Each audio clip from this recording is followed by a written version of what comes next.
Bismillahirrahmanirrahim. Assalamualaikum warahmatullahi wabarakatuh. Waalaikumsalam Waalaikumsalam warahmatullahi wabarakatuh. Selamat siang, salam sejahtera untuk kita semuanya.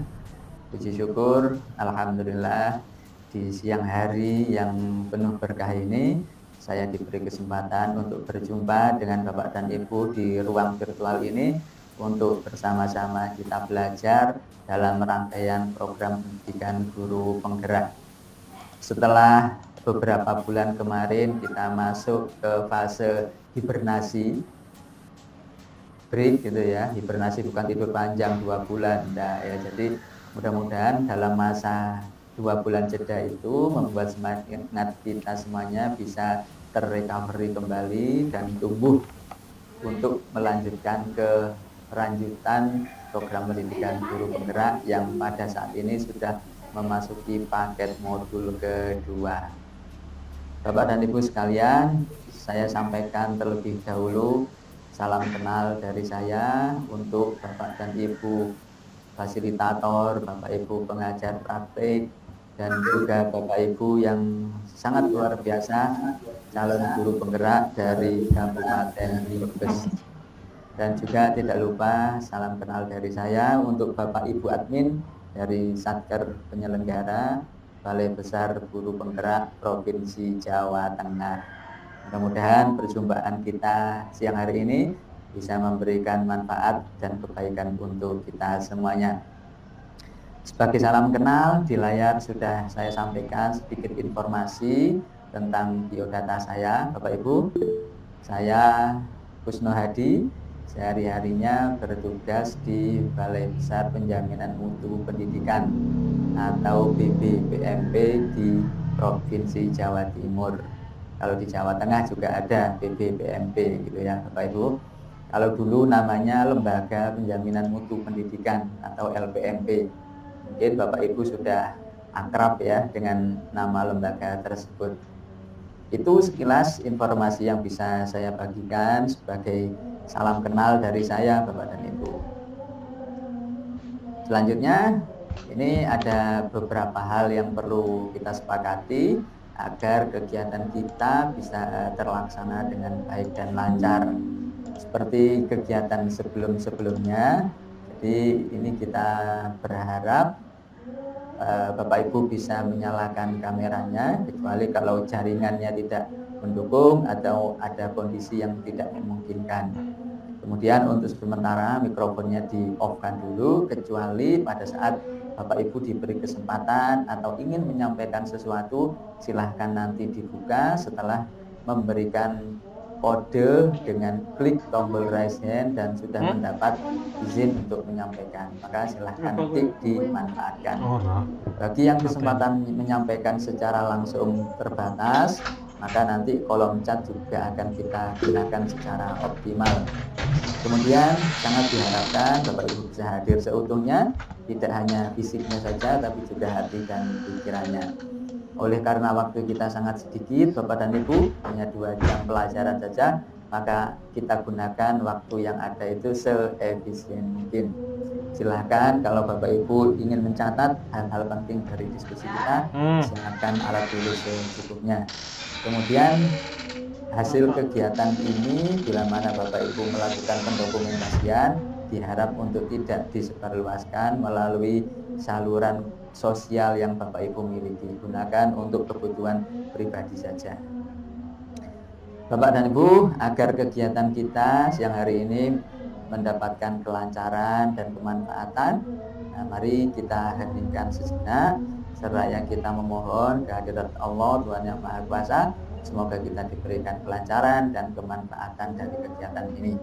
Kita awali dengan sesi berdoa. Berdoa sesuai dengan agama dan keyakinan dipersilahkan.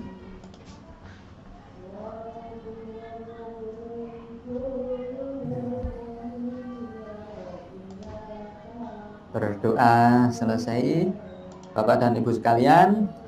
Setelah kita mengawali dengan berdoa, saya bacakan sedikit prakata awal dulu. Jagung tumbuh di persawahan, Kalau ada semak, jangan dibiarkan. Mari bersungguh-sungguh ikut kegiatan agar kita mendapat banyak kebaikan. Cakep. Wah, ini terima kasih Pak Arif sudah memberikan jempolnya ini ya. Daripada menunggu cakep dari Bapak Ibu, ya saya kasih cakep sendiri. Nah, untuk memberikan semangat energizer di siang hari ini, saya mengajak Bapak dan Ibu untuk menjawab sebuah pertanyaan kuis dari saya. Kuisnya sudah saya tampilkan di layar.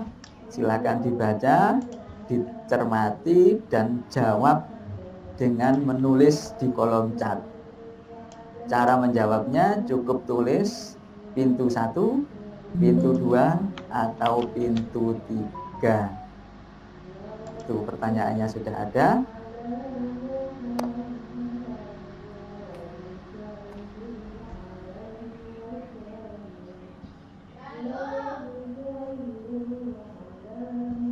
Yang sudah tahu jawabnya bisa langsung menulis di kolom chat. Tulis pintu 1, pintu 3, pintu 2.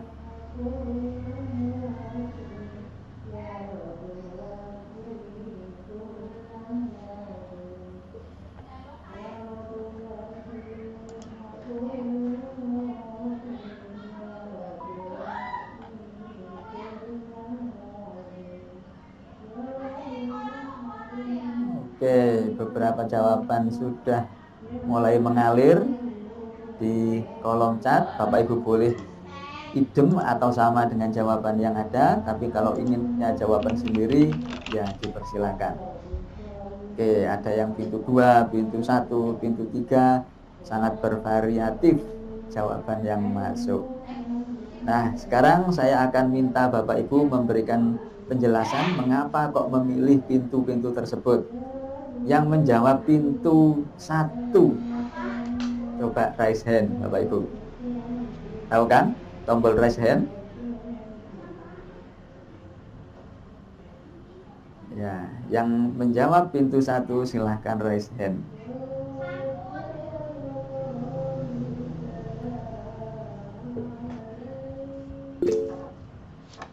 Ada Pak Saifuddin.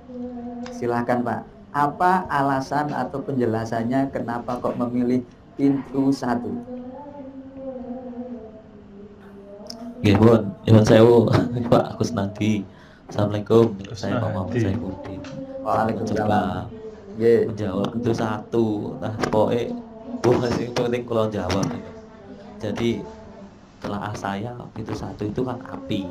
Api itu kan ya cuman api, baranya belum tentu ada. Sekilas kalau kita lewati dengan cepat, dia tidak terasa biasanya. Maka kita akan melompati pintu itu, kita selamat. Begitu Pak Kusnadi. Baik, mungkin Pak Muhammad Saifuddin punya kekuatan tahan api. Soalnya pintunya angel kabeh, Pak. Oke, terima kasih Pak Saifuddin mewakili yang menjawab pintu 1. Sekarang yang menjawab pintu 2, silakan raise hand. Ada Bu Devi, silakan. Alasan apa? Iya. Terima kasih Bapak atas waktunya. Iya betul sekali, mungkin Pak Saifuddin itu mempunyai ilmu seperti limbat Bapak. Sehingga bisa melewati bara api. Tangganya Pak, tangganya. Kalau Bu Devi kekuatan apa yang dimiliki? Kalau saya lebih kayak gini Bapak, karena manusia, kalau pintu 2 kan berisi 2 pemburu bayaran. Kalau manusia mungkin mempunyai sifat masih ada welas asihnya gitu Pak. Mungkin kalau saya. Jadi misalkan kita memohon atau kita membuat kesepakatan dengan mereka, mungkin mereka bisa, oh ya udahlah, oke, memihaknya memihak kamu, tidak memihak yang membayar lagi. Kalau kita membuat kesepakatan. Begitu juga dengan pintu 3 Bapak. Singa kita bukan singanya kita, kecuali singa itu peliharaan kita. Mungkin kita bisa mengkondisikannya. Kalau itu singa liar kita nggak bisa. Kalau manusia masih punya hati nurani Bapak. Gitu Bapak, terima kasih. Oke, manusia welas asih, mungkin ada dirayu-rayu dikit sama Bu Devi ya.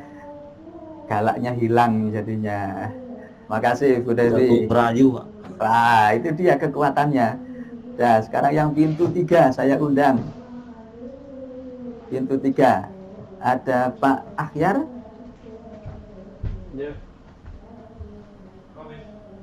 Iya Pak, Monggo. ya sederhana saja Pak, kalau sampai 3 bulan singa lapar ya mati Pak. Jadi kita lolos lah, singanya sudah pada mati Pak, 3 bulan nggak makan. Jadi nggak perlu Jadi usaha apa-apa gitu Pak ya. Apa-apa sudah mati 3 bulan. 60 hari kan kekuatan paling orang atau makhluk bertahan hidup seperti itu. Kalau tidak makan apapun. Oke. Jadi saya Baik, terima kasih Pak Akhyar mewakili menjawab pintu 3. Nah, coba kita telaah bersama-sama ya. Di kolom chat tadi jawabannya mungkin merata ya, pintu 1, pintu 2, pintu 3. Nah, kalau pintu 1 di situ ada api. Nah, sehingga kalau kita ingin melewati tentu harus punya usaha minimal bisa memadamkan apinya dulu, atau kita punya kekuatan super yang tahan api sehingga baru bisa melewati. Kalau pintu 2 ya opsinya kita bisa menego kesepakatan tadi, atau kita bayar lebih mahal daripada juragannya yang membayar di awal tadi. Nah, itu baru kita bisa melewati. Kalau yang pintu 3, nah logikanya kalau 3 bulan tidak makan ya otomatis sudah tewas ini dia.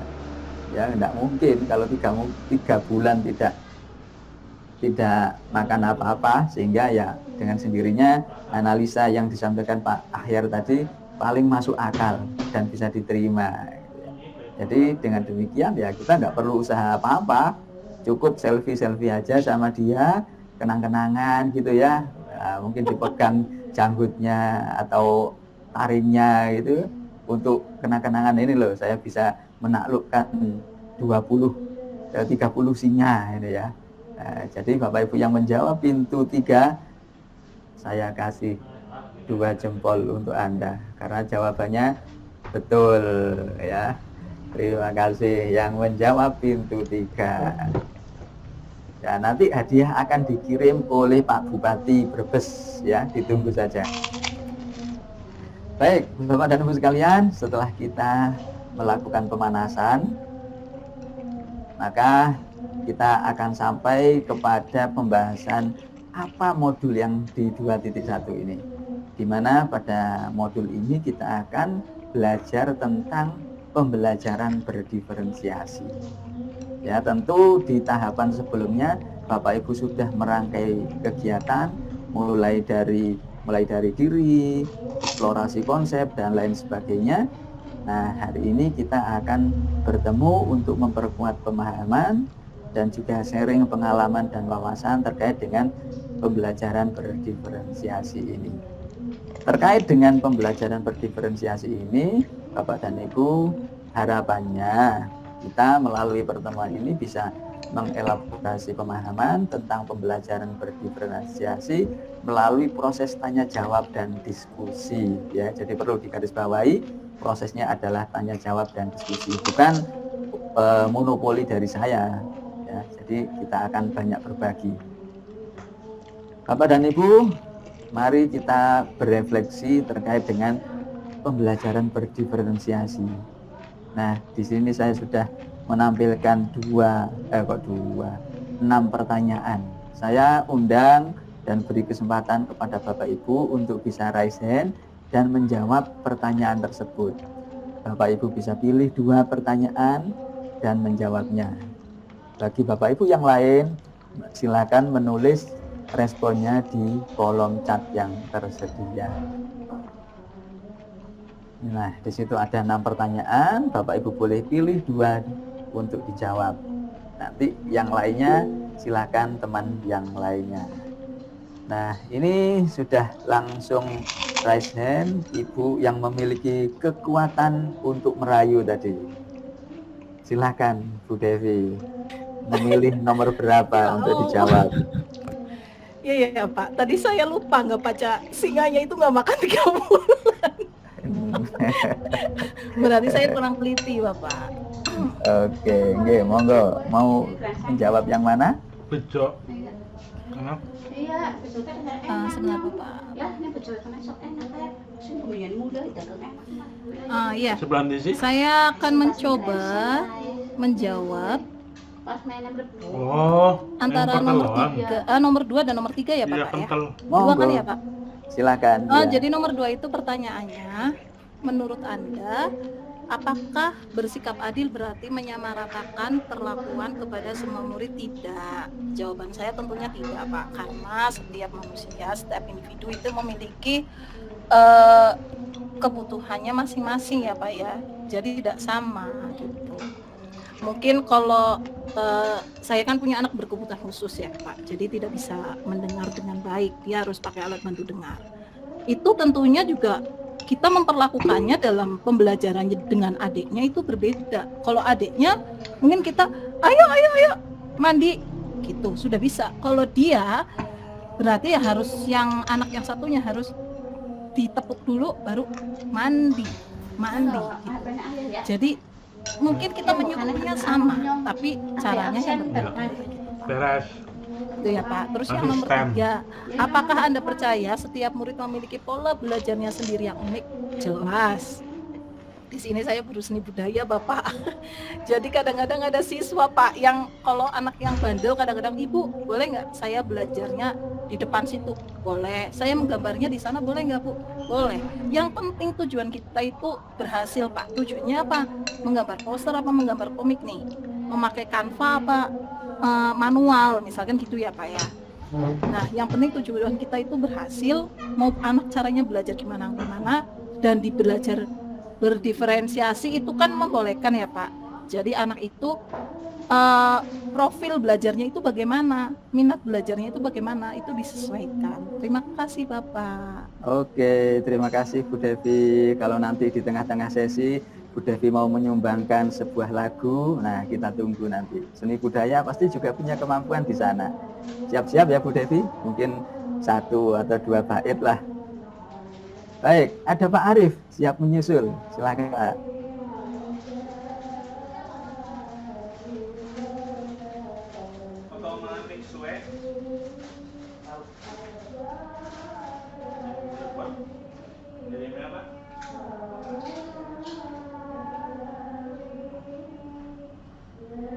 Pak Arif,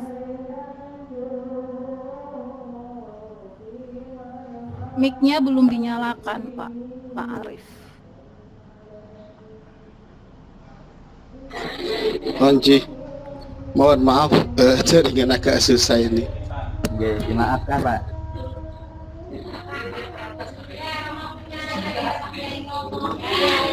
Halo, apa bisa didengar, Bu? Onji?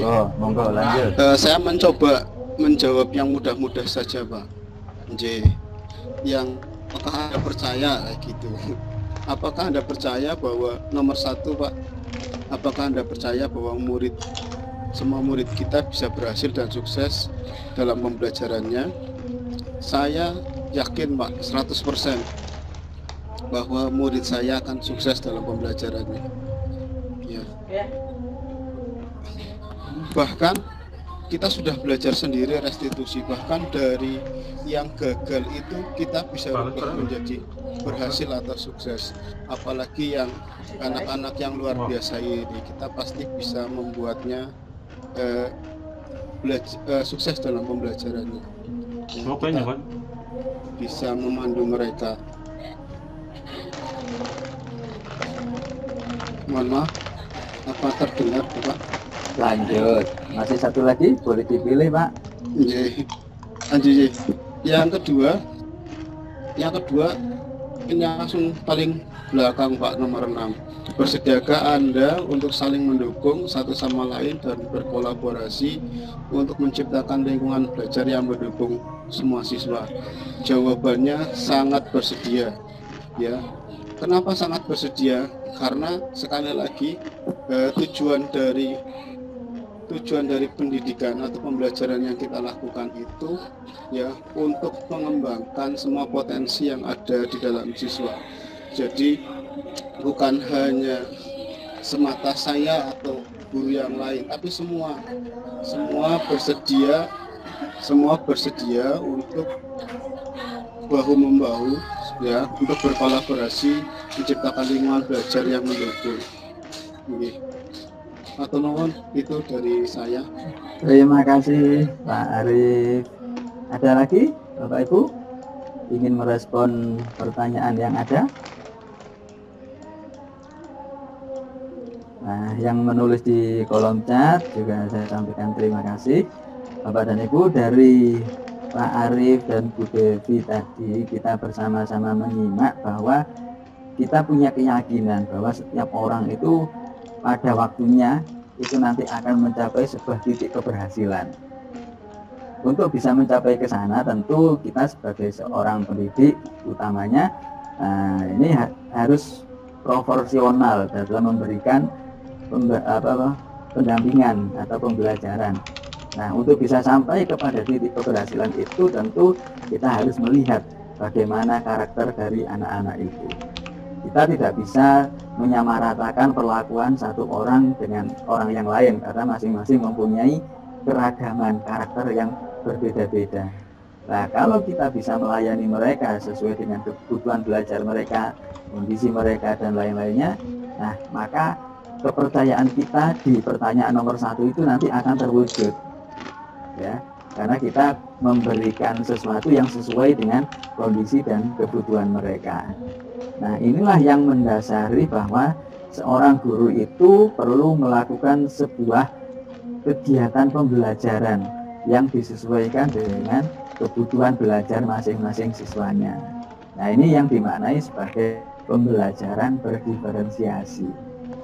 Jadi kita melihat dulu bagaimana kebutuhan belajar dari murid itu, kemudian kita memberikan layanan belajar yang sesuai dengan kondisi dan kebutuhannya. Nah, ini yang dimaknai secara sederhana sebagai pembelajaran berdiferensiasi. Nah, Bapak dan Ibu, dari latar belakang ini tentu seorang guru harus mempunyai alasan yang kuat.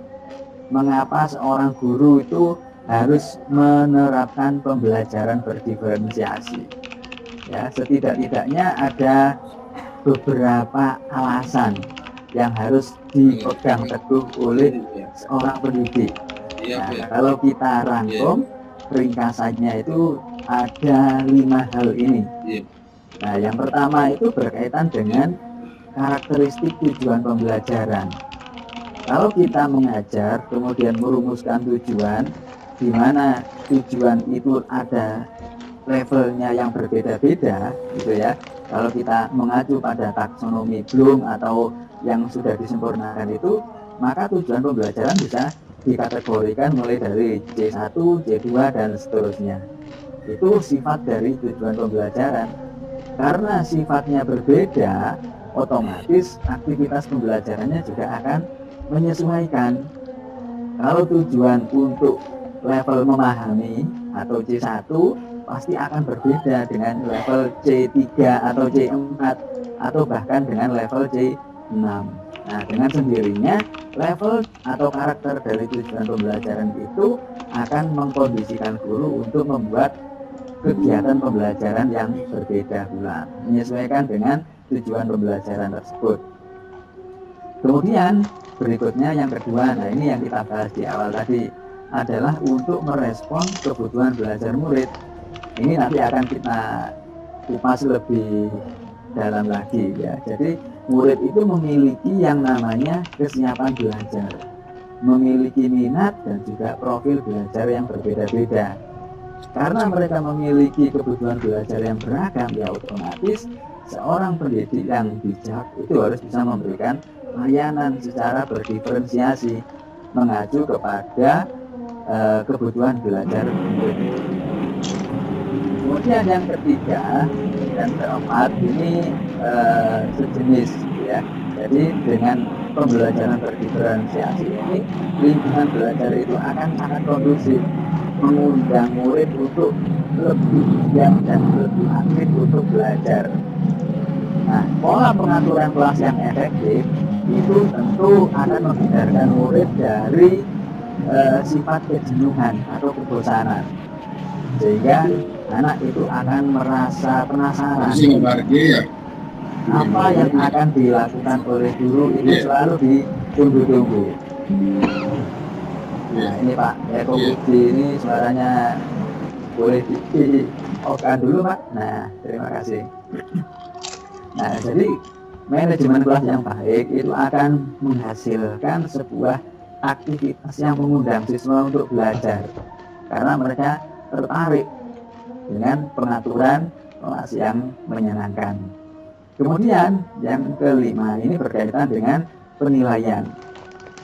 Kalau kita lihat aspek penilaian kan itu setidaknya ada 3. Ada penilaian pengetahuan, keterampilan, dan sikap. Nah otomatis nanti di dalam penilaian maupun proses pembelajarannya itu juga berbeda. Tidak mungkin kita mengajarkan konsep atau teori itu sama dengan mengajarkan ketika praktek. Nah itu juga pasti akan ada diferensiasi. Nah itu 5 hal yang melatar belakangi mengapa seorang pendidik perlu melakukan diferensiasi. Nah itu yang perlu untuk kita pegang dan kita pahami bersama Bapak Ibu. Nah, sebelum kita menerapkan pembelajaran berdiferensiasi, langkah pertama itu harus kita identifikasi atau kita petakan di kelas kita itu ada kebutuhan belajar jenis apa saja. Misalkan Bu Devi tadi mengajar kelas berapa Bu Devi? Kelas 7 dan 8 Bapak, saya Bapak. Kelas 7 misalnya. Nah, di kelas 7 itu kalau kita petakan ada anak yang kecepatan belajarnya bagaimana. Mungkin ada sebagian besar kategori sedang, ada 5 anak yang kategori cepat, ada sebagian lagi yang kategorinya lambat. Nah, itu harus kita identifikasi. Termasuk juga kebutuhan belajar yang lain, misalkan gaya belajarnya dan lain-lainnya. Kalau di kelas itu ada sejumlah murid, kemudian kita membuat tabel, ya, daftar nama, kemudian minatnya bagaimana, gaya belajarnya bagaimana, kecepatan belajarnya bagaimana, maka itu akan menjadi langkah awal yang nanti bisa membantu guru-guru yang lain untuk mengetahui kebutuhan belajarnya. Nah, sehingga data itu bisa ditempel di ruang kelas atau disimpan di ruang guru yang bisa diakses oleh semua guru. Sehingga tidak perlu masing-masing guru itu melakukan tes diagnostik untuk mengetahui gaya belajarnya, kesiapan belajarnya, dan lain-lainnya. Cukup dilakukan sekali saja. Dan itu nanti bisa dimanfaatkan oleh semua guru. Nah, teknisnya atau cara melakukannya, Bapak Ibu bisa melakukan dengan cara ilmiah atau dengan cara alamiah. Cara ilmiah itu maksudnya kita menggunakan perangkat instrumen yang baku atau terstandar. Bisa Bapak Ibu bekerja sama dengan guru BK di sekolah yang ada untuk membagikan instrumen-instrumen yang dibutuhkan. Nah, dari hasil pengisian instrumen itu nanti akan melahirkan semacam rapot profil dari kondisi siswa tersebut. Nah, itu kalau Bapak Ibu menggunakan instrumen baku. Pengolahannya bisa melalui aplikasi atau diolah secara manual. Tapi kalau Bapak Ibu tidak punya alat ukur yang baku menggunakan instrumen tadi, maka kita bisa menggunakan cara alamiah. Bagaimana itu? Ya melalui kegiatan interaksi secara langsung dengan para siswa kita. Kalau kita sering berinteraksi dengan murid-murid, maka kita akan tahu, oh anak si Budi ini tipikal belajarnya itu lebih mudah dengan cara visual. Oh yang Doni ini belajarnya lebih mudah dengan cara audio dan seterusnya. Nah itu tidak menggunakan instrumen baku, tetapi berdasarkan pola interaksi yang kita bangun terhadap murid-murid itu, sehingga kita bisa mengelompokkan siapa saja murid di kelas 7 itu yang bertipe visual, siapa saja yang bertipe audio dan seterusnya dan seterusnya. Nah itu beberapa cara yang bisa dilakukan untuk mengetahui. Jadi langkah awal itu kita buat pemetaan dulu. Kalau di PMM, platform Merdeka Mengajar, itu ada diagnostik.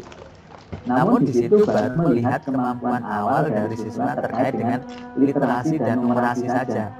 Belum sampai pada aspek-aspek misalnya gaya belajar, lingkungan, dan lain-lainnya. Itu juga bisa digunakan. Nah, ini terkait dengan bagaimana mengetahui kebutuhan belajarnya. Nah, itu langkah awal yang perlu untuk kita lakukan, Bapak Ibu. Nah, sekarang saya ajak Bapak Ibu untuk sharing bagaimana kondisi yang ada di kelas Bapak Ibu. Seperti apa gambaran keragaman dari kebutuhan belajar siswa yang ada di kelas tersebut. Kalau Bapak Ibu mengajar di beberapa kelas, boleh diambil satu kelas saja. Kemudian ceritakan apa gambaran kebutuhan belajar yang beragam yang ada di kelas tersebut. Oke, silahkan yang ingin berbagi, ada tombol raise hand, bisa diklik dulu.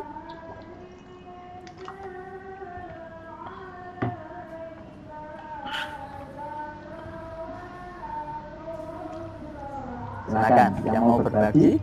Jadi ini terbuka ya.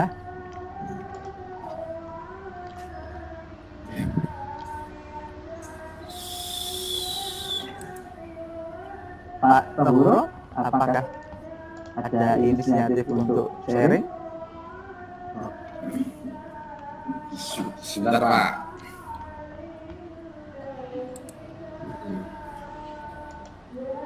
Nah, baru kelihatan cakepnya ini. Nah, monggo.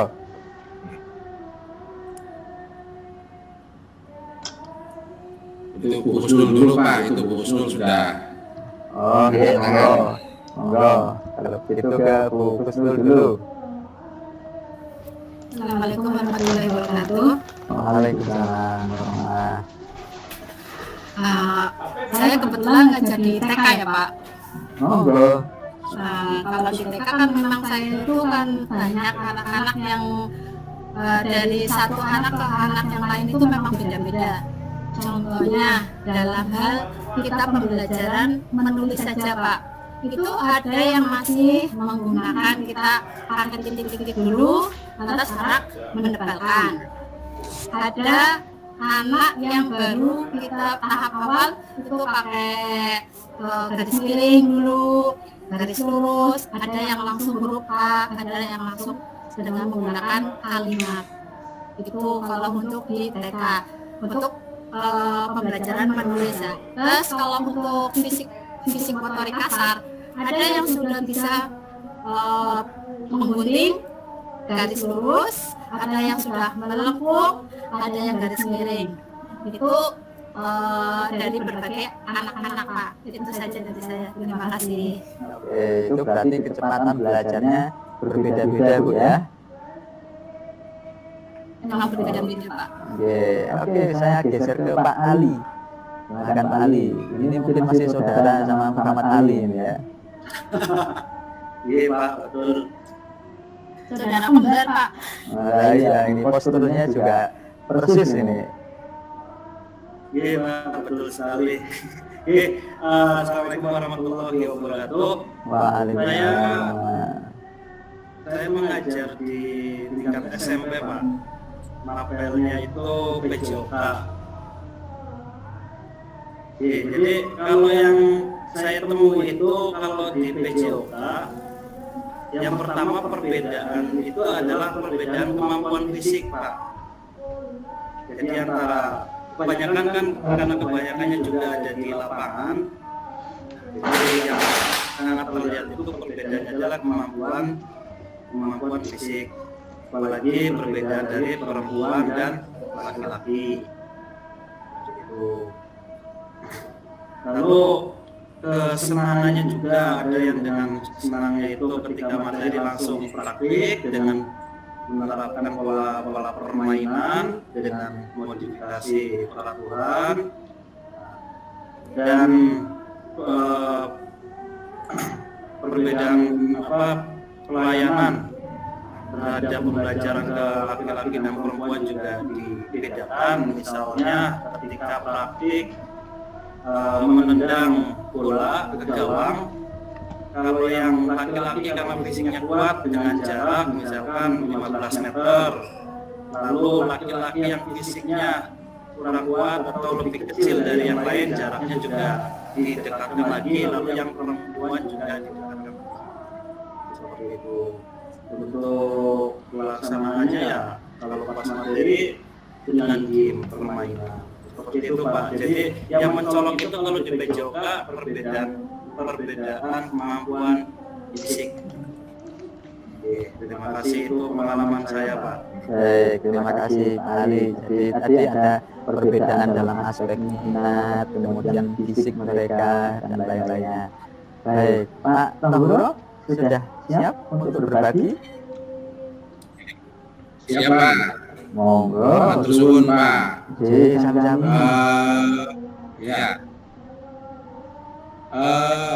Perbedaan kebutuhan belajar murid yang saya temukan sementara ini, kebetulan saya adalah mengajar mapel PAI Pendidikan Agama Islam di SD. Yang saya temukan dalam perbedaan kebutuhan belajar itu terutama tingkat kemampuan membaca huruf Arab, Pak. Ya. Ternyata kemampuan anak SD ini sangat bervariasi sekali. Ada yang sudah lancar membaca huruf Arab, ada yang sama sekali, ada yang sedang-sedang saja.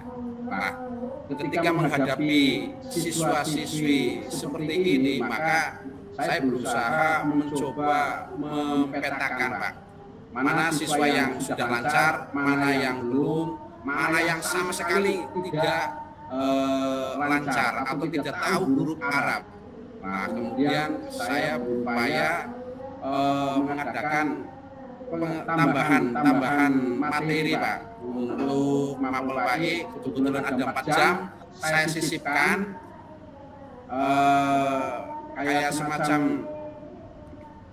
pengenalan huruf-huruf Arab, Pak. Pengenalan huruf-huruf Arab khusus bagi yang sama sekali tidak memahami, gitu. Nah, ini upaya yang saya lakukan dalam memahami, menghadapi perbedaan kebutuhan belajar murid. Barangkali dari saya seperti itu saja dulu, Pak. Terima kasih Pak Tohuro yang selalu bersuci, ya. Tohuro kan bersuci, ya Pak, ya. Baik. Bapak yang lain mohon bersabar.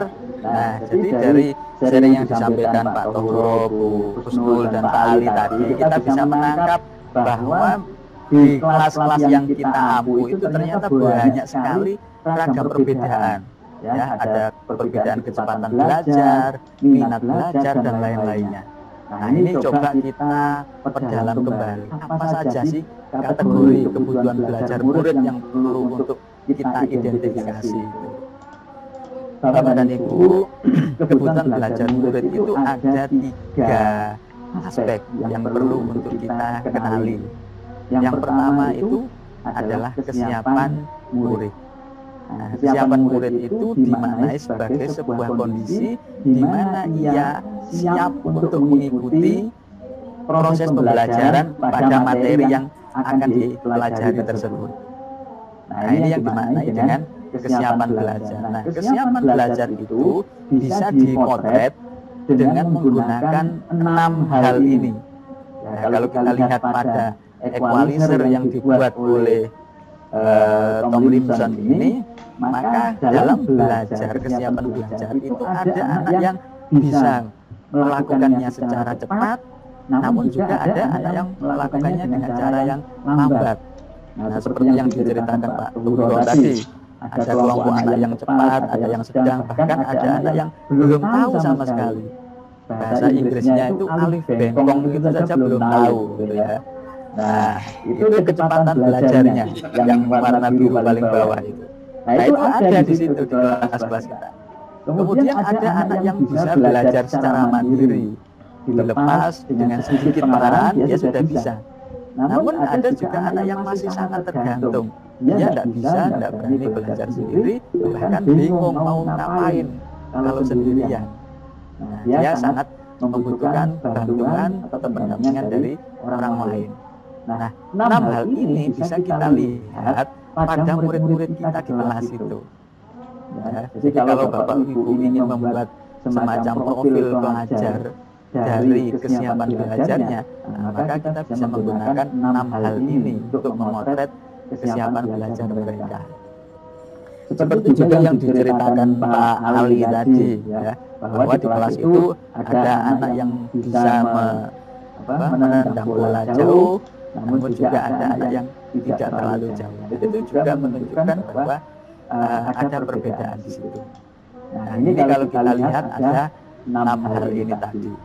Kemudian ketika siapa tadi? Bu Kusnul tadi ya, yang mengajar di TK. Nah, ini tentu ketika mengajar mereka sangat butuh benda-benda yang bisa menerjemahkan konsep-konsep itu. Karena apa? Kemampuan berpikir mereka masih berada di level konkret.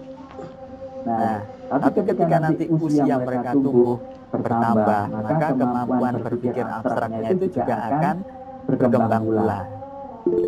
Namun ada kalanya dalam usia yang sama, kemampuan berpikir konkret abstrak itu juga tidak sama. Nah, itu perlu ketika kita menjumpai ada murid yang cenderung berpikir abstrak, maka perlu ada alat bantu atau media yang bisa membantu mengkonkretkan konsep-konsepnya. Kalau misalkan mempelajari tentang gajah, nah, maka perlu ditunjukkan seperti apa gajah yang sebenarnya itu. Kalau tidak ada, ya mungkin visualisasinya dalam bentuk video, dalam bentuk gambar. Karena tidak mungkin kita menghadirkan gajah di dalam kelas, gitu ya. Maka perlu ada benda-benda yang bisa mewakilinya. Kalau hanya diceritakan tentang gajah, adalah binatang yang sangat besar, telinganya lebar, hidungnya panjang, kakinya panjang dan tinggi. Koyo opo itu ya. Kalau hanya dalam bentuk ilustrasi saja, karena kemampuan berpikirnya belum sampai ke level abstrak. Nah, itu terkait dengan 6 hal yang berkaitan dengan kesiapan belajar. Nah, sekarang Bapak Ibu bisa memilih salah satu dari 6 hal itu untuk kita sharing. Bagaimana pengalaman atau gagasan Bapak Ibu ketika menjumpai salah satu dari 6 di equalizer itu tadi. Mungkin ada anak yang cepat belajar, ada anak yang sedang, ada anak yang lambat. Nah, bagaimana treatment yang Bapak Ibu lakukan untuk membantu mereka? Nah, kita sharing kembali yang punya pengalaman atau punya gagasan bisa dibagikan kepada teman-teman semuanya. Ini hal yang perlu kita sharing dengan mengambil dari kesiapan belajar seperti yang dirumuskan oleh Pauline Samuel. Silakan Bapak Ibu, ada tombol raise hand. Ya, silakan Bu Devi.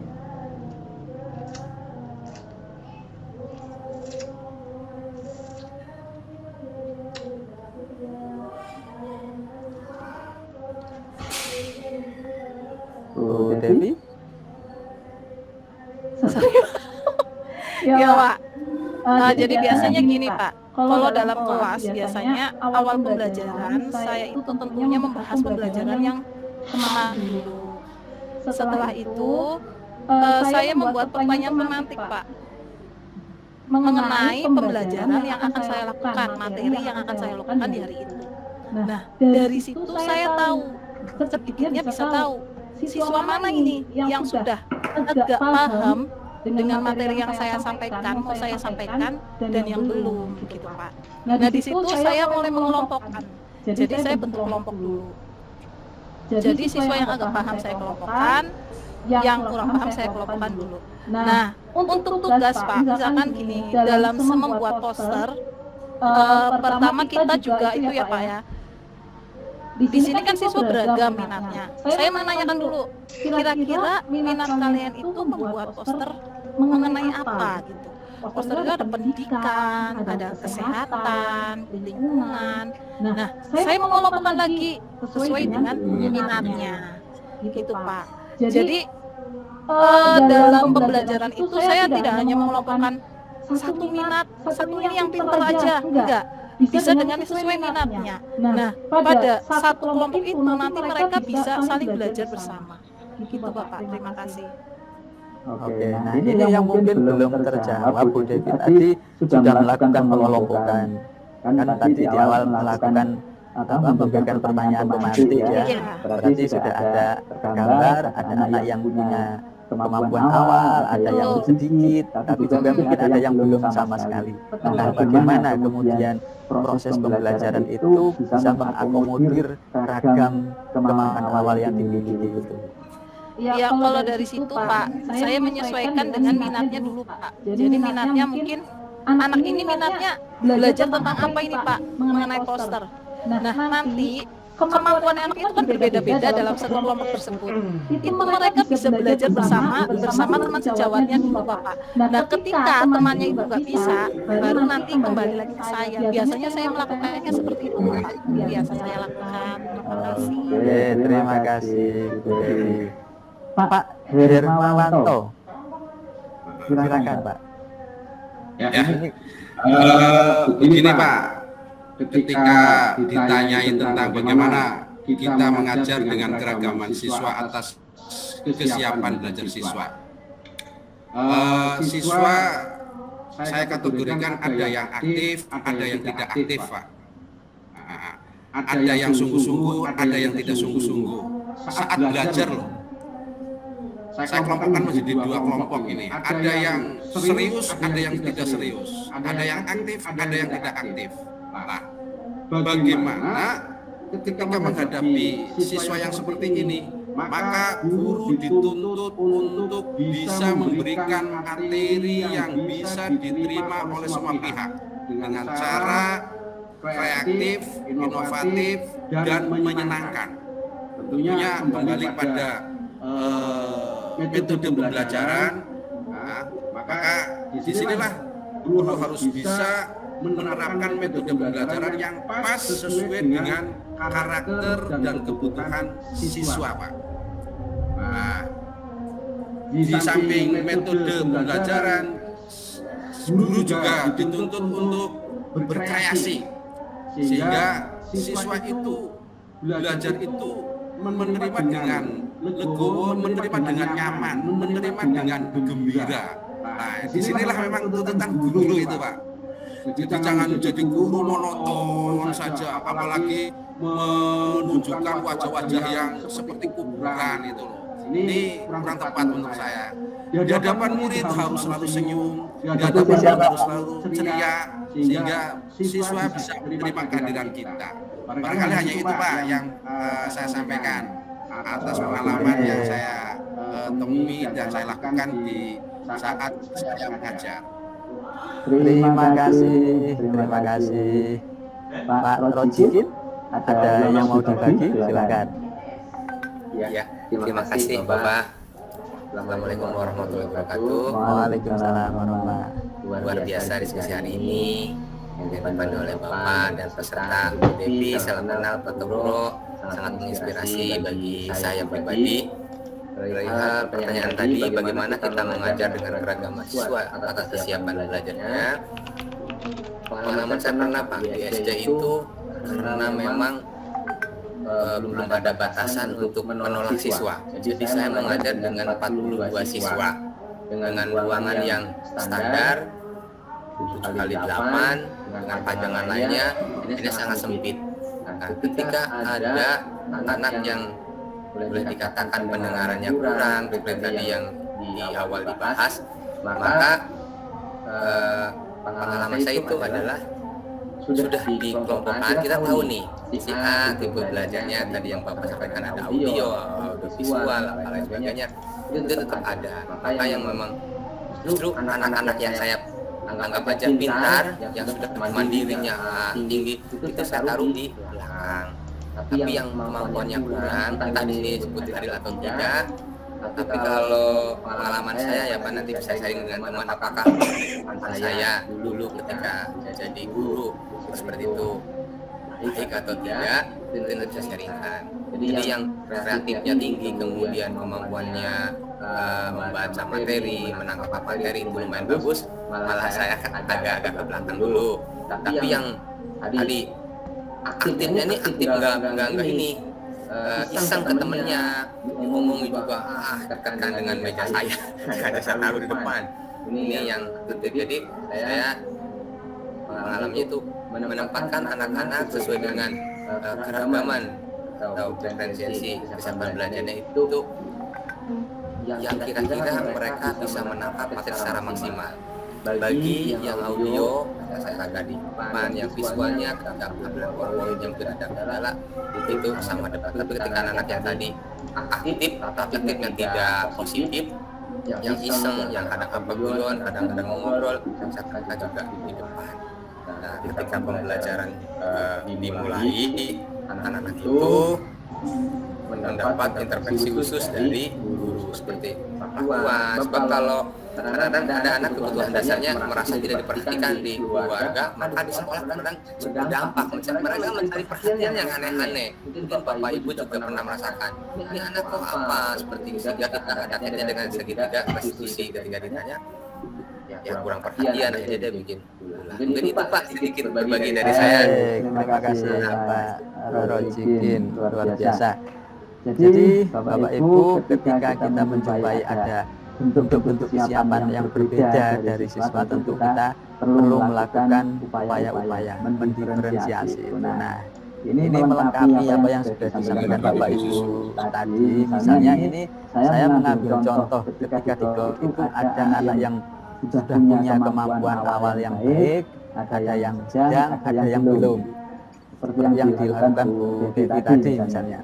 Nah, bagi anak-anak yang sudah punya konsep yang sudah baik, yang bagus, artinya mereka bisa belajar mandiri dengan sedikit bimbingan dan penugasan mereka bisa dilepas. Kemudian mereka yang punya kemampuan kategori sedang, nah ini mereka membutuhkan penjelasan-penjelasan, namun ini masih ada peluang untuk bisa dilepas secara mandiri. Sedangkan siswa yang kemampuan awalnya masih sangat lemah, sangat kurang, nah ini yang harus didampingi dengan memberikan contoh-contoh penjelasan yang lebih rinci sehingga mereka lebih mudah dan lebih cepat memahami. Jadi treatment seperti yang dilakukan Pak Rojikin tadi dengan karakter anak tadi, nah ini juga merupakan bentuk supaya anak ini siap untuk belajar. Yang sekiranya aktif tetapi negatif, nah diletakkan di depan supaya bisa mudah untuk mengontrolnya. Nah ini juga bagian dari strategi untuk mendiferensiasi kesiapan belajar murid-murid itu. Ini satu contoh dari kondisi tadi. Kebutuhan belajar yang pertama ini tadi terkait dengan kesiapan belajar.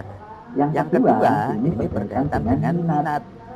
Nah, tadi Bu Devi sudah menyinggung masalah minat. Nah, jadi di kelas itu juga perlu kita petakan ada kelompok minat apa saja di kelas itu. Bukan minat terhadap mata pelajaran, tetapi minat secara umum. Ya, misalnya kalau kita melakukan pemetaan di kelas, kemudian kita menjumpai, misalnya ini ya di kelas, itu ada 8 orang yang punya minat di bidang olahraga, ada 6 orang yang punya minat di bidang sains, ada 4 orang minat di bidang prakarya, 2 orang punya minat di bidang masak-memasak atau kuliner. Nah, ini bisa kita lakukan dengan cara polling saja, angkat tangan saja. Siapa anak-anak yang punya minat bidang olahraga? Nah, anak-anak yang angkat jari tadi dihitung, mungkin juga dibuat daftar nama-namanya. Sehingga nanti akan ketahuan berapa banyak anak-anak di kelas itu yang punya minat bidang olahraga selain atau bidang-bidang yang lain. Ini contoh melakukan pemetaan. Nah, kemudian setelah kita mengetahui minat di kelas itu sudah teridentifikasi, apa kemudian implikasi bagi guru? Nah, ini yang harus kita pahami gitu ya. Nah, jadi yang pertama, seorang guru ini bisa mencocokkan minat yang dimiliki oleh murid tadi dengan minat gurunya. Nah, jadi kalau minatnya ini sudah cocok, sudah klop, nah maka di situ akan ada keterlibatan murid di dalam kegiatan pembelajaran itu.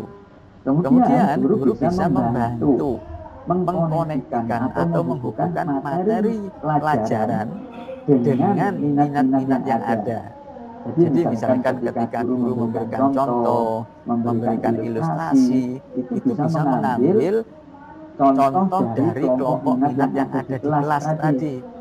Misalkan ketika pelajaran matematika menghitung luas, nah maka kita bisa mencontohkan luas lapangan bola voli, luas lapangan sepak bola dan lain-lain. Nah, jadi di situ ada koneksi. Kemudian dengan ketika menjembatani, ketika murid itu mendapat tugas, ya, maka berilah murid itu melakukan sesuai dengan apa yang dia minati. Misalnya pada saat membuat kalimat deskriptif atau kalimat narasi atau apapun, berilah ia kesempatan membuat kalimat itu sesuai dengan minatnya tadi. Kalau ia berminat di bidang olahraga misalnya, buatlah kalimat yang berhubungan dengan olahraga. Bagi siswa yang berminat di bidang seni, buatlah kalimat yang berkaitan dengan seni. Maka dengan cara demikian, murid itu akan merasa bangga, akan termotivasi. Karena apa? Minat-minat yang ia miliki itu dibahas, diangkat di dalam kegiatan pembelajarannya. Jadi anak itu akan merasa bangga dan termotivasi untuk bisa belajar. Jadi minat itu tidak hanya sekedar diketahui oleh guru, tetapi harus ditindaklanjuti. Nah ini tadi bagaimana kita menindaklanjuti identifikasi dari kelompok-kelompok minat tadi. Nah sekarang kita akan sharing kembali Bapak Ibu. Setelah tadi kita membahas tentang kelompok minat, kemudian melakukan pengetahuan awal bagaimana mengelompokkan dan mengetahui minat itu. Nah sekarang bagaimana Bapak Ibu punya pengalaman atau punya gagasan? Saya mengajar PAI, sementara di kelas saya ada anak-anak yang punya minat di bidang kuliner, ada yang minat di bidang seni budaya dan lain-lainnya. Bagaimana saya mengajarkan? Saya mengajar matematika. Di kelas saya ada kelompok minat, ada seni, ada olahraga dan lain-lain. Bagaimana nanti menggunakan kelompok minat itu? Nah, silakan Bapak Ibu yang punya pengalaman atau punya ide atau gagasan bisa kita bahas, kita bagikan di ruangan ini. Silakan. Ini konteksnya sesuaikan dengan mapel atau kelas yang Bapak Ibu ampu. Bagaimana nanti menggunakan minat-minat itu? Silakan. Nah, jadi tidak hanya sekedar iya di kelas saya ada minat bidang olahraga, seni, budaya. Nah, tapi kemudian bagaimana tindak lanjutnya? Itu yang sangat penting untuk kita bahas. Silakan. Ada yang punya pengalaman atau ide? Oke, ada Bu Sul, silakan. Terima kasih. Ini saya pernah ada beberapa anak ya Pak. Itu suka sekali main drama tentang jualan. Anak itu setiap hari kadang-kadang ngomong, Bu guru mau beli apa, mau pesan apa. Nah, karena minat anak itu kayaknya besar sekali, suatu hari saya itu mengadakan drama bazar Pak. Jadi anak-anak itu pura-pura saya fasilitasi anak-anak, ada yang saya kasih pakai uang mainan, ada pakainya lospat ya Pak ya, ada yang jualan ini, saya fasilitasi dan ternyata anak-anak itu antusias banget. Bu, enak sekali belajarnya seperti ini, besok lagi ya. Terus setelah itu saya lakukan lagi, saya kolaborasi dengan orang tua, dengan kepala sekolah dan guru, saya mengadakan bazar sungguhan. Bazarnya itu makanan anak-anak ya Pak, dan alhamdulillah antusiasnya sangat besar sekali, anak-anak yang jualan, orang tua yang beli, guru dan yang beli. Alhamdulillah itu sudah berhasil Pak. Itu pengalaman dari saya. Terima kasih. Baik, terima kasih Ibu Husnul Khotimah. Bapak Ibu yang lain silahkan ya. Masa cuma itu saja yang raise hand gitu ya. Saya harap yang lain juga bisa berbagi pengalaman gitu ya. Wah, ini Pak Ali, ini ada peserta termuda ini di kelas ini ya. Alhamdulillah bisa belajar bersama ini ya, luar biasa. Baik, terima kasih. Baik, sambil menunggu ada Bu Devi, silakan Bu. Yang lain nanti silakan ya. Masih ada kesempatan lain. Oke.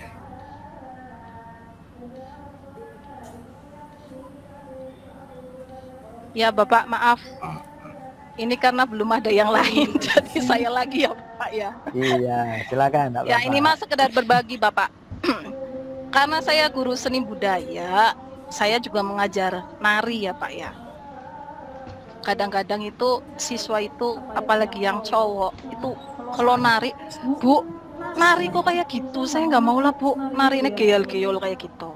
Terus ada lagi yang anaknya Islami banget, Ibu narinya kayak gitu, ya nggak boleh lah Bu. Nah di sini saya mengajarkan beberapa tarian Pak. Jadi mengelompokkan anak untuk menari.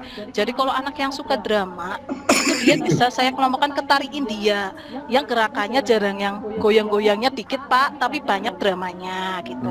Nah terus anak-anak yang ke Islamian gitu Pak. Jadi dia nggak mau yang namanya Bu, saya nggak mau pakai pakaian yang kemben gitu ya Pak ya, padahal itu kan budaya Indonesia.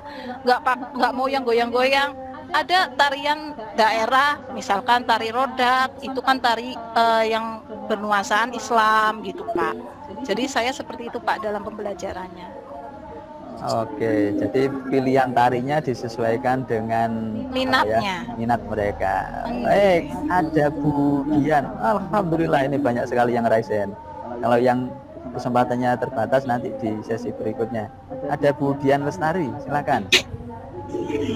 Ya, terima kasih Pak atas kesempatannya. Jadi yang saya lakukan ketika mengajar dengan keragaman minat siswa itu yang pertama ya yang seperti disampaikan sama Bu Devi, kita menggunakan pertanyaan pemantik. Jadi sebelum kita mengakhiri pembelajaran pertemuan yang lalu kan kita sudah memberikan tugas ya Pak. Maksudnya untuk pertemuan yang akan datang kita misal ya saya karena mengajar IPA, misal pada saat pertemuan terakhir itu pertemuan yang akan datang kita akan mempelajari tentang ginjal ya gitu kan.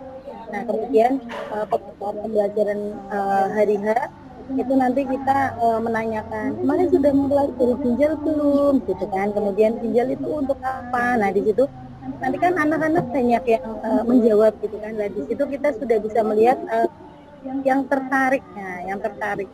Ada kita bisa melihat yang hanya jam atau pesannya itu nggak suka kayak gitulah.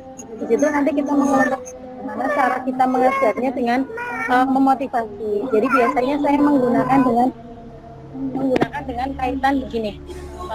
Kamu mampu nggak sih bertanya-tanya gitu kan?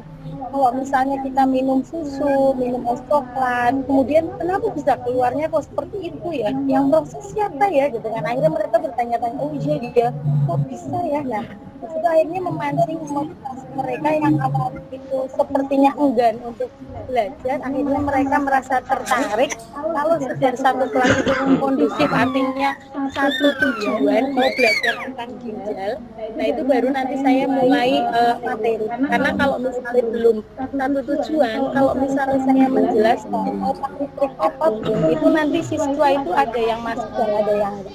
Itu Pak, terima kasih. Baik, terima kasih Bu Dian. Yang lain mohon bersabar ya. Kita akan geser dulu. Jadi itulah kurang lebih bagaimana kita memanfaatkan minat belajar murid untuk mendukung kegiatan pembelajaran. Kita bisa mengkoneksikan minat mereka, menjembatani sehingga timbul motivasi. Itu kebutuhan belajar murid yang kedua yang menyangkut tentang minat. Kebutuhan belajar yang ketiga itu adalah terkait dengan profil belajar murid. profil belajar ini ada 4 hal Bapak Ibu, yaitu lingkungan, budaya, gaya belajar, dan multiple intelligence. Lingkungan, nah setiap anak itu mempunyai kekhasan atau kekhususan dalam belajar menyangkut lingkungan. Ada anak yang bisa belajar dengan suhu atau suasana yang dingin, namun juga ada yang bisa belajar dalam suasana yang bising atau gaduh. Nah, itu tergantung dari bagaimana dia menyikapi lingkungannya. Kemudian terkait dengan budaya, nah ada anak yang senangnya belajar itu sendirian atau individual, namun juga ada anak yang lebih senang kalau ia belajar rame-rame, berkelompok gitu ya. Nah, itu budaya. Kemudian gaya belajar. Nah, secara umum kita mengenali ada anak yang bertipe audio, visual, dan kinestetik. Nah, kecenderungan mereka di dalam belajar tentu juga berbeda-beda. Anak yang audio biasanya senangnya membaca atau apapun itu pasti ada iringan musiknya sambil menjentik-jentikkan jari, berdendang. Nah, itu audio.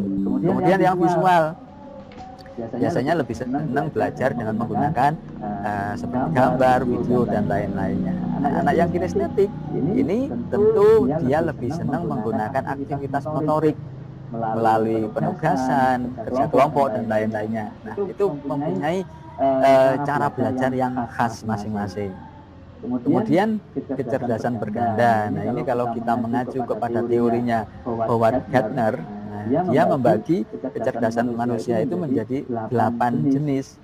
Nah, sehingga dari 8 itu akan menimbulkan sebuah kecenderungan yang beragam pula.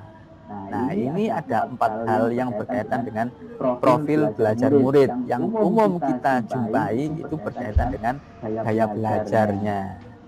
Nah, di awal tadi sudah ada yang menyinggung anak-anak yang bertipe kinestetik ditaruh di depan, gitu ya, yang auditori agak ke belakang, dan seterusnya. Itu pengaturan atau strategi guru dalam memberikan layanan terhadap anak-anak yang gaya belajarnya bervariasi.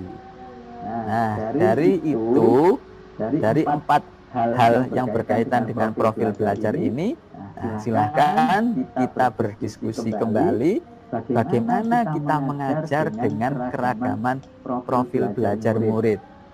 Nah, mungkin ada Bapak Ibu yang punya pengalaman atau punya gagasan bagaimana mengajar anak-anak yang visual, audio, kinestetik, atau mengajar anak yang punya lingkungan atau budaya belajar yang berbeda-beda. Ada yang individual, ada yang sosial atau berkelompok. Nah, itu bagaimana? Nah, silakan yang punya ide atau punya gagasan bisa raise hand kembali ya. Tadi yang belum berkesempatan bisa diacungkan kembali. Ada Bu Nurul, silahkan. Ya, terima kasih Pak atas kesempatannya. Bismillahirrahmanirrahim. Assalamualaikum warahmatullahi wabarakatuh. Waalaikumsalam warahmatullahi wabarakatuh. Mungkin sekedar ini berbagi Pak terkait dengan pengalaman saya ketika mencoba untuk melakukan pembelajaran dengan memperhatikan keragaman dari peserta didik. Ya, di awal saya pernah melakukan semacam tes multiple intelligence, sehingga di sana akan terkelompok mana anak yang lebih suka ke bidang musik, ke visual, ataupun ke kinestetik dan sebagainya. Nah, dari situ kemudian ketika misalkan saya kebetulan mengajar IPA di SMP Pak, ketika mengajar gangguan atau kelainan pada sistem pernafasan, saya juga mencoba bertanya pada anak misalkan terkait dengan minatnya. Ternyata dari sejumlah kelas itu memang kebanyakan jarang yang minat ke bidang sains atau logik matematik itu hanya 1 orang, tapi ternyata yang banyak itu adalah dari olahraga, dari kesenian, kemudian bahasa atau sastra, dan juga memasak. Sehingga saya berusaha untuk bagaimana pembelajaran yang saya lakukan itu tetap bisa diminati ataupun mengena pada siswa-siswa saya. Nah, saya berusaha untuk mengelompokkan, misalkan tadi berdasarkan gaya belajarnya, saya berusaha untuk menyajikan pembelajaran dengan menggunakan beberapa media. Misalkan ada yang saya putarkan kelompok tertentu, saya putarkan video dari YouTube tentang gangguan berbagai jenis pernafasan. Kemudian ada juga yang saya berikan print out dari poster tentang kemarin ketika ada pandemi, bagaimana kita menjaga kesehatan terkait dengan sistem pernafasan. Kemudian ada juga yang saya berikan buku paket untuk dibaca terkait dengan materi tersebut. Nah, setelah kegiatan pembelajaran tersebut, kemudian kan pasti ada anak yang tidak paham tentang apa, nanti kita dari yang sudah tadi disampaikan melalui video, melalui buku ataupun dengan poster, mungkin ada yang ditanyakan terkait dengan gangguan pada sistem pernafasan. Kemudian saya mencoba untuk sedikit menjelaskan terkait dengan apa yang ditanyakan siswa. Kemudian di akhir mungkin karena saya kan 3 jam pelajaran, biasanya kalau di akhir itu berusaha untuk bagaimana dari proses pembelajaran itu kita melakukan penilaiannya. Jadi penilaiannya saya mencoba untuk berdasarkan minat siswa. Misalkan tadi ada olahraga, ada yang seni, ada yang memasak, itu siswa dikelompokkan. Kemudian saya mencoba untuk menyuruh siswa untuk membuat produk terkait dengan bagaimana cara atau tips untuk menjaga kesehatan sistem pernafasan. Misalkan yang olahraga, ya, bagaimana tips atau cara menjaga kesehatan lewat olahraga. Misalkan dia punya tips-tips tertentu untuk bisa memberikan untuk menjaga kesehatan sistem pernafasan. Kemudian untuk yang dia bidang seni atau minat di bidang seni, itu mungkin bisa diberikan tugas, mungkin bisa berupa puisi atau mungkin poster berupa gambar. Dia suruh merancang bagaimana untuk mengajak teman-teman supaya bisa menjaga sistem pernafasan. Dan juga yang misalkan anak-anak yang minat di memasak, ya disuruh untuk membuat tips makanan sehat untuk menjaga sistem pernafasan. Dan alhamdulillah karena memang itu dia minat, itu semuanya bisa mengerjakan, walaupun mungkin memang dengan keterbatasan waktu ya kurang maksimal, tapi setidaknya mereka sudah senang bisa mengikuti pembelajaran dan sesuai dengan minat yang mereka miliki. Ya, mungkin itu saja Pak sharing dari saya. Terima kasih. Assalamualaikum warahmatullahi wabarakatuh. Waalaikumsalam warahmatullahi wabarakatuh. Terima kasih Bu Nurul mewakili teman-teman tadi. Saya tangkap ada media video, kemudian ada poster dan lain-lainnya. Nah, itu sebagai media yang digunakan memfasilitasi gaya belajar murid-murid itu tadi. Bapak Ibu, dari 3 jenis tadi sebagai kebutuhan belajar murid, ada profil belajar, kesiapan belajar, dan minat, itu nanti bisa kita gunakan sebagai dasar untuk menentukan diferensiasi. Jadi 3 aspek awal tadi, profil belajar, kesiapan belajar, dan minat, itu bisa kita gunakan salah satu sebagai dasar. Kalau mau dipakai semua, ya silahkan. Oh, saya cocoknya menggunakan dasar gaya belajar. Nah, maka di dalam mendiferensiasi kita akan mengacu pada gaya belajar itu. Atau kalau mau melihat pada kesiapan belajarnya juga boleh. Jadi 3 hal tadi yang sudah kita bahas itu bisa dipilih salah satu, minimal salah satu untuk sebagai dasar mendiferensiasi. Nah, selanjutnya bagaimana strategi yang bisa dilakukan? Nah, ini yang penting untuk kita pelajari bersama. Jadi setelah kita menentukan aspek apa yang akan didiferensiasikan, maka kita bisa melakukan diferensiasi ini pada aspek kontennya.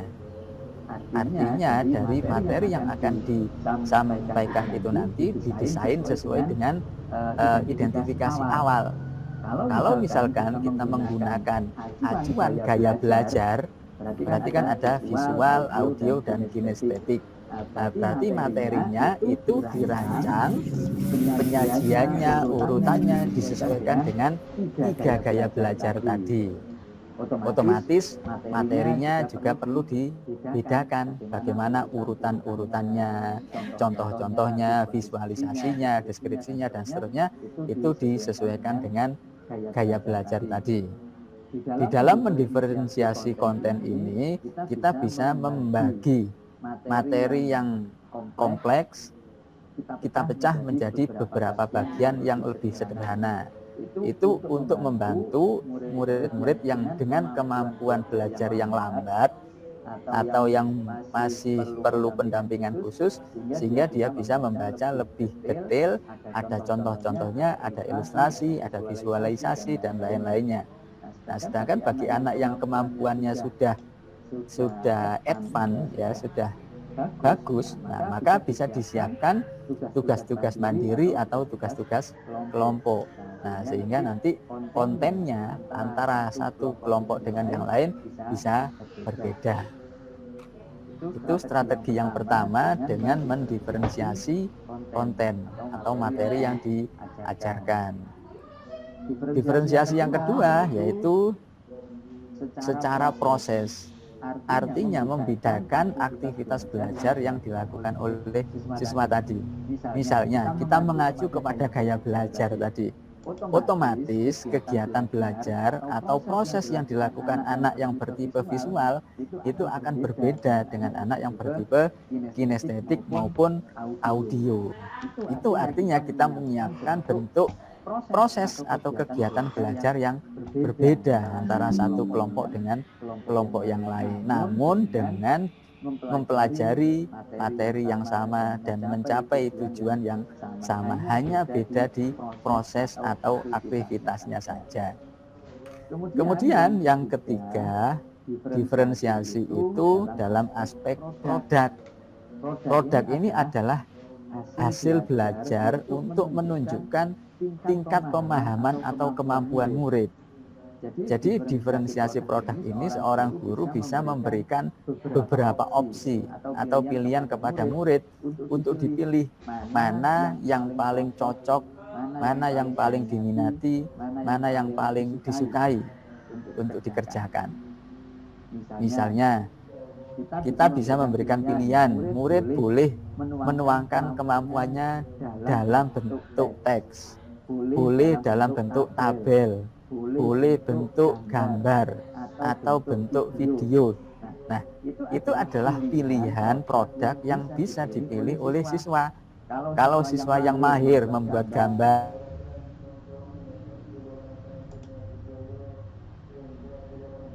nah itu juga bisa membuat dalam bentuk rangkaian kalimat-kalimat. Nah, itu ada produk. Nah, di dalam memberikan penawaran atau opsi produk ini, nah seorang istilahnya itu semaunya sendiri menentukan, tetapi harus ada karakter dari materi tersebut. Seperti apa tujuan pembelajaran?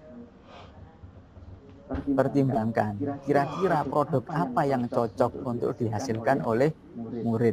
Jadi tidak boleh semaunya.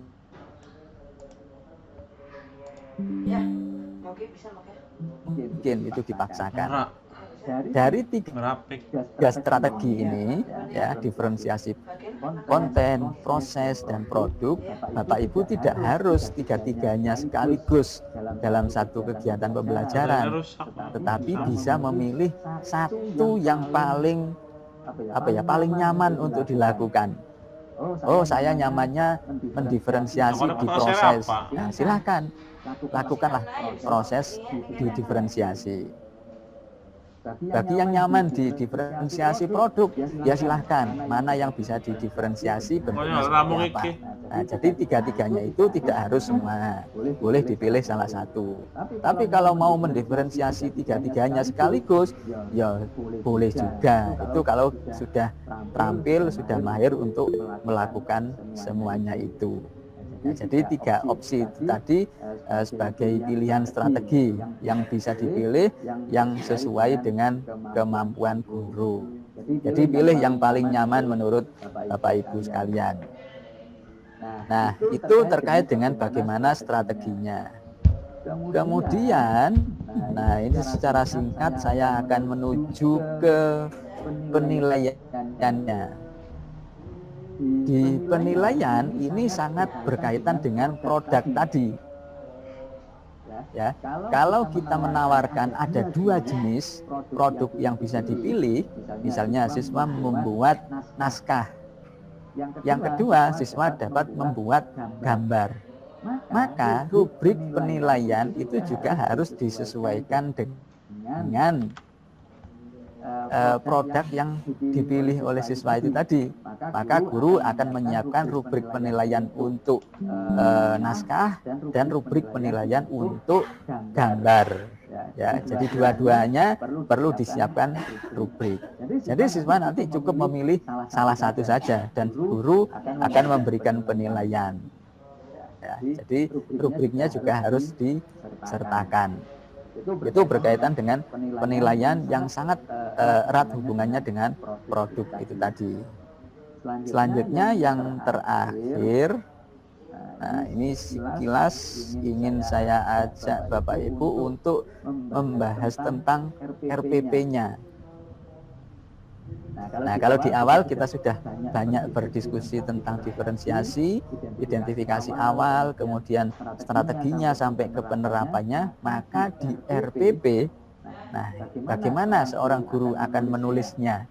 Perlu enggak itu kita beri keterangan diferensiasi proses, diferensiasi produk dan lain-lainnya. Nah, bagi Bapak Ibu yang baru dalam tahap memulai atau belajar, supaya bisa menunjukkan atau ketika ditanya oleh teman-teman guru yang lain, mana sih RPP-nya yang berdiferensiasi itu, maka Bapak Ibu boleh memberikan keterangan pada RPP-nya. Contohnya begini, ketika di kegiatan pembelajaran, kegiatan inti, Bapak Ibu menyiapkan 3 kegiatan. Misalnya, untuk murid yang bertipe visual akan mengamati gambar. Murid yang bertipe audio akan mendengarkan naskah, akan mendengarkan suara yang dibacakan oleh guru atau diputar melalui pengeras suara. Anak-anak yang bertipe kinestetik akan melakukan peta konsep. Nah, dari 3 aktivitas itu, Bapak Ibu memberi keterangan dalam kurung diferensiasi proses.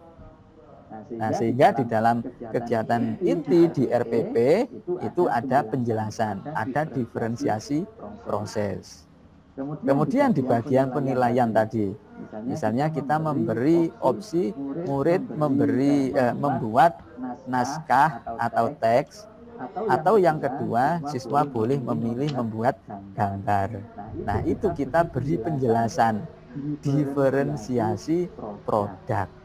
Nah, dengan demikian Bapak Ibu akan mudah ketika ada teman guru atau pengawas atau kepala sekolah bertanya, mana sih diferensiasi di dalam RPP yang dibuat guru itu, maka bisa dengan cara seperti itu. Kalau sudah tahap mahir, Bapak Ibu boleh menghilangkan keterangan penjelasannya itu. Yang penting bisa menunjukkan bagian mana ada penerapan diferensiasi dalam RPP yang dibuat oleh guru. Nah, saya kira itu poin-poin penting yang bisa saya sampaikan. Barangkali dari penjelasan saya tadi masih ada pertanyaan-pertanyaan yang belum terjawab, yang sudah Bapak Ibu tulis di LMS atau baru muncul pada saat diskusi kita. Jadi kalau ya kita masih ada waktu beberapa menit, bisa kita manfaatkan. Silahkan Bapak Ibu yang masih ada pertanyaan bisa raise hand. Ada Pak Darsono. Silahkan Pak Dar. Assalamualaikum warahmatullahi wabarakatuh. Waalaikumsalam warahmatullahi wabarakatuh. Terima kasih Bapak atas waktunya. Mohon izin untuk bertanya Pak. Ini memang pembelajaran yang sangat menarik sekali sesuai dengan kebutuhan belajar siswa. Nah, ada satu pertanyaan Pak. Di SD itu kan ada pembelajaran yang namanya tematik Pak. Ada subtema juga, ada pembelajaran juga. Kan ada tema, ada subtema, ada pembelajaran keberapa gitu. Nah, yang jadi pertanyaan saya Pak, apakah setiap subtema atau pembelajaran 1, 2, 3 itu harus sesuai kebutuhan siswa gitu Pak, atau kita ambil hanya di pembelajaran 2 saja atau di pembelajaran 3 atau di pembelajaran 1 gitu. Apakah setiap pembelajaran ini harus ada kebutuhan belajar siswanya gitu Pak. Kenapa kan kita harus berdiferensiasi pembelajaran? Apakah tidak hanya di pokok-pokok yang pentingnya saja di proses pembelajaran itu? Itu saja Pak, terima kasih. Baik, terima kasih Pak Dar. Jadi harapannya setiap aktivitas pembelajaran seorang guru itu bisa melakukan diferensiasi. Cuman diferensiasinya itu acuannya bisa berbeda-beda Pak. Kalau pertemuan hari ini kita menggunakan acuannya kesiapan belajar. Nah, besok kita pakai menggunakan acuan minat belajarnya. Besoknya lagi kita menggunakan acuan profil belajar. Nah, itu membuat anak akan bisa lebih menarik kegiatan belajarnya. Tapi kalau kita secara terus-menerus menggunakan pola yang sama, misalnya menggunakan gaya belajar, nah akhirnya anak itu juga akan jenuh dengan diferensiasi yang dilakukan secara berulang-ulang dan terus-menerus, Pak. Jadi maka kita di awal tadi perlu mengenali ada minat, ada kesiapan belajar, ada profil belajar. Nah, itu nanti bisa secara bergantian dijadikan acuan, sehingga nanti murid itu akan merasa tertantang, akan merasa dinamis, dan pola yang dikembangkan guru itu bisa berubah dan menyenangkan. Seperti itu Pak. Jadi dasarnya silahkan Pak Darsono bisa tentukan sendiri mana yang cocok dengan materi pembelajarannya, mau pakai gaya belajarnya, mau pakai minat, silahkan Pak. Dan harapannya di setiap kegiatan itu muncul diferensiasi. Apakah itu nanti diwujudkan dalam kontennya, diwujudkan dalam produknya, atau mungkin dalam prosesnya. Jadi kalau dikombinasi ada 3 acuan, ya, profil, kesiapan, dan minat. Masing-masing itu ada pecahannya, bagian-bagiannya. Sehingga kalau kita buat variasi kombinasi berarti ada 3 acuan dan 3 strategi. Berarti tidak-tidaknya itu ada 9 variasi yang bisa dilakukan. Nah, kurang lebih demikian Mbak Dar. Jadi harapannya bisa dilakukan diferensiasi dengan memilih acuan yang sesuai dengan kondisi dan kebutuhan. Terima Mau kasih di tema mana dan apa silahkan.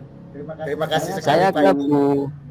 Baik, terima kasih ke Bu Novita. Silakan Bu. Baik Bapak, terima kasih. Assalamualaikum warahmatullahi wabarakatuh. Waalaikumsalam warahmatullahi. Bapak, mohon maaf ini sedikit bertanya tentang penilaian Bapak ya. Kalau di SD saya kan ngajar kelas 5, itu kan masih pakai kurtilas Bapak. Dan situ ada KI 4 ya Pak.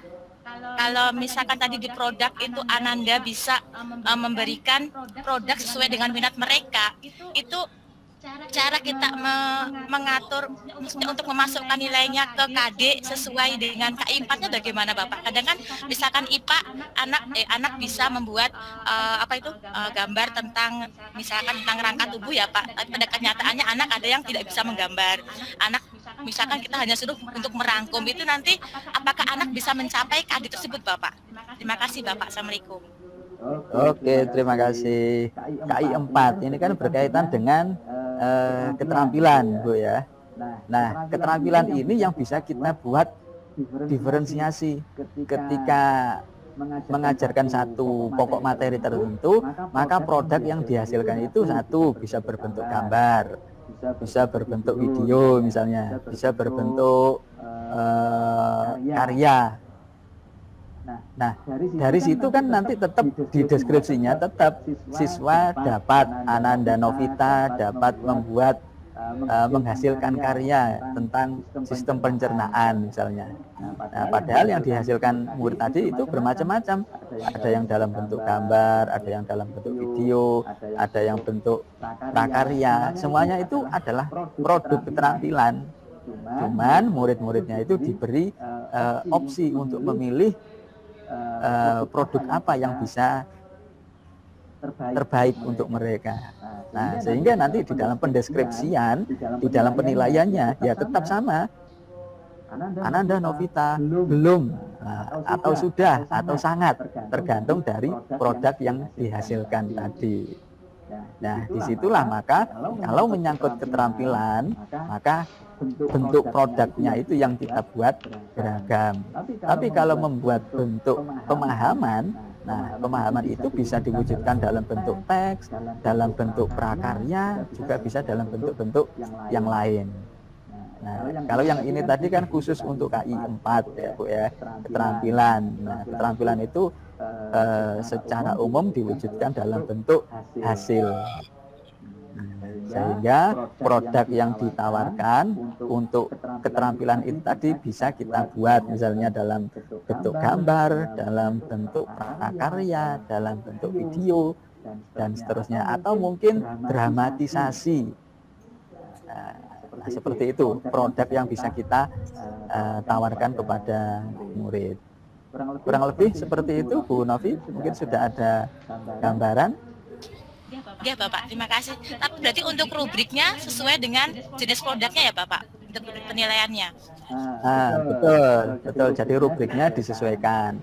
Kalau siswa tadi diberi pilihan membuat gambar, membuat prakarya, membuat video, ya berarti rubriknya disesuaikan supaya pada saat menilai itu ada acuan yang bisa digunakan untuk memberikan penilaiannya, baik secara konten maupun secara barangnya. Nah, seperti itu. Baik, satu lagi ke Pak Harto.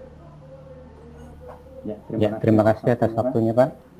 Pernah saya Sugiarto dari SMK Negeri 1 Bersana. Ini yang mungkin sedikit berbeda dari yang lain, yang mungkin kebanyakan dari SD atau SMP.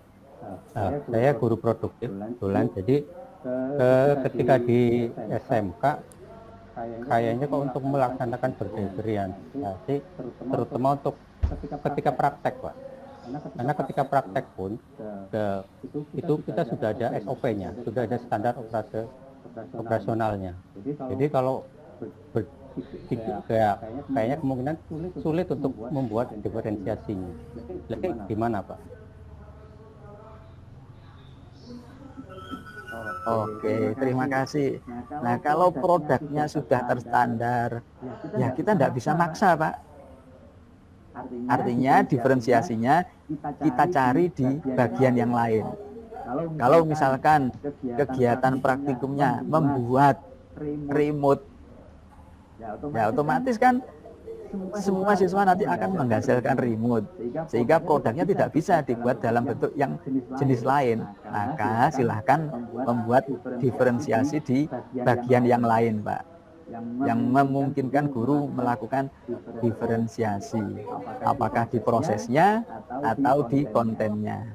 Bisa jadi yang paling mungkin itu di proses. Jadi ada mungkin anak-anak yang belajarnya dengan membaca modul, bagaimana cara membuat remote, atau mungkin ada anak yang melihat tayangan video.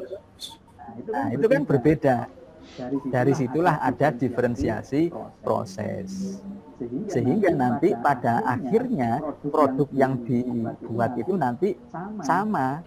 Satu belajar dengan membaca tutorial, satu lagi melihat dari tutorial video. Nah, di situ ada diferensiasi prosesnya, Pak. Jadi guru boleh memilih bagian mana yang sekiranya bisa ditempuh untuk melakukan diferensiasi ini. Kalau di produk tidak bisa, cari ke bagian yang lainnya. Berarti nanti diterapkan di teorinya saja gitu ya Pak ya? Betul Pak. Jadi di penyajian atau di prosesnya. Kalau sekiranya produknya memang sudah dikunci, tidak bisa didiferensiasikan. Siap, terima kasih Pak. Ada Bu Nur Laila, ya silakan. Mungkin ini terakhir ya. Terima kasih atas waktu yang diberikan Pak. Mohon maaf mematikan kamera, sinyalnya tidak stabil. Aduh. Yang ingin saya tanyakan adalah apakah dalam satu proses siklus pembelajaran dalam satu siklus itu harus memenuhi 3 strategi tadi, yaitu harus ada diferensiasi konten, proses, dan produknya, atau mungkin kita boleh ambil salah satunya atau salah duanya Pak? Mungkin itu pertanyaan saya. Apakah ketiga-tiganya harus ada dalam satu siklus pembelajaran? Terima kasih. Baik, terima kasih Bu Nur. Jadi saya ulang lagi, kalau mau diambil semua tiga-tiganya, diferensiasi proses, konten, dan produk, semuanya boleh. Kalau tidak sanggup mau ngambil 2, boleh. Kalau tidak sanggup 2 mau ngambil 1, boleh. Jadi silahkan pilih strategi mana yang paling nyaman untuk dilakukan. Baru lakukan itu. Oh saya nyamannya di diferensiasi proses, silahkan dilakukan, gitu ya. Jadi tidak harus tiga-tiganya itu dalam satu pembelajaran. Kalau masih kesulitan,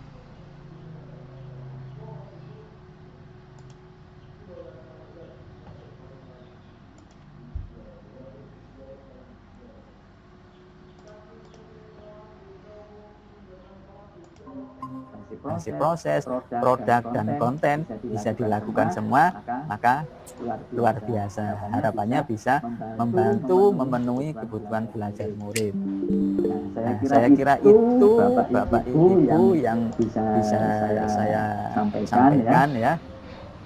Untuk mendalami materi, saya bisa membagikan bahan tayang yang saya gunakan tadi. Saya undang Bapak Ibu ketua kelasnya untuk menjabri saya di nomor yang sudah saya bagikan tadi. Jadi cukup ketua kelasnya saja ya, jangan semua. Nanti biar di-share di kelompok atau di grup masing-masing. Betul. Baik, Bapak Ibu fasilitator, pengajar praktik, dan juga Bapak Ibu calon guru penggerak. Alhamdulillah kita sudah meniti seluruh tahapan kegiatan kita dari awal hingga akhir. Namun demikian, mohon maaf banyak kekurangan dalam penyajian, dalam memberi contoh-contoh, atau mungkin hal lain yang kurang berkenan. Jadi mohon untuk dimaafkan. Saya bersyukur kelas Kabupaten Brebes ini luar biasa, keaktifannya tinggi. Mohon untuk bisa dijaga, dilestarikan, dan dipertahankan untuk pertemuan-pertemuan di modul selanjutnya. Ya, hari ini kita mempelajari tentang pembelajaran guru berdiferensiasi. Jadi pesan saya, di sini danau, di sana danau, di tengah-tengahnya Pulau Jawa. Jadi guru penggerak tidak usah galau, kita terapkan pembelajaran berdiferensiasi dengan gembira. Terima kasih yang sudah menghadirkan tepuk tangan. Nah, sebelum kita tutup layar, bolehlah dibuka kameranya untuk kita dokumentasikan sebagai hiburan mata, kenang-kenangan, gitu ya.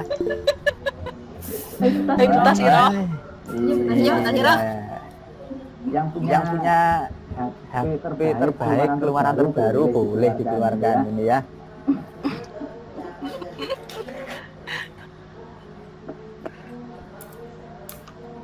Nul, senyumnya mana? Dulu, tenang aja. Bentar. Buka kameranya. Kameranya dibuka. Lip yang belepotan boleh dibenahin dulu ya. Wah, Pak Abdul Wahid sudah langsung action ini ya. Paling action paling. Kalau urusan action ini mesti paling depan ya. Semangat Pak. Semangat. Oke, action ya. 1, 2, 3. Cekrek. Bunyinya cekrek ya Pak. Loh, ini kamera terbaru ini. Itu kadrat alam atau kadrat zaman Pak? Zaman banyak. Oke. Ganti gaya ya, silakan. Action. Oh, itu tempat saya banyak yang tidak muncul ini gambarnya. Sinyal mungkin Pak, sinyal di sini cuacanya. Oke. Tapi kalau Rotiani Pak Tohuro pengen kenal Pak. 1, 2, 3. Cekrek.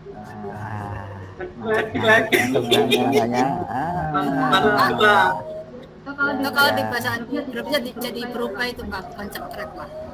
Apa itu Bu? Jadinya ketek Pak.